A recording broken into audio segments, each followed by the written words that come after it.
সন্তানের মুখের দিকে তাকিয়ে বাঁচতে চান এ মা।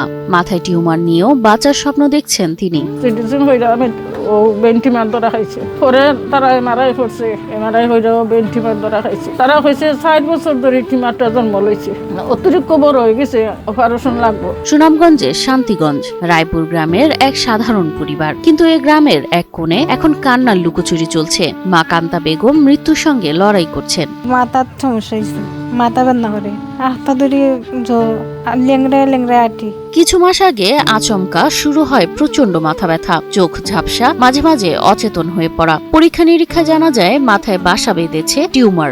ফোলা তো পাও হাতো এখন ডাইন সাইডে সমস্যা হইতো, পরে যেতাম। কান্তার অপারেশনের জন্য প্রয়োজন প্রায় 6 লক্ষ টাকা, যা একটি পরিশ্রমী পরিবারের কাছে একটি বড় অঙ্ক।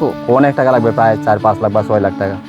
আমার বাচ্চার অর্থ সম্পর্ক কিচ্ছু নাই, অপারেশন করবার যাও আনছিল পুঁজি ভাতা 4 টাকা করছে, সে করছে, আর তার সৌদি কিছু দিছে, তারাও করছে, তারাও আমার লাহান গরিব। কান্তার 2.5 বছরের মেয়ে এখনো বুঝতে পারছে না তার মার কি হয়েছে।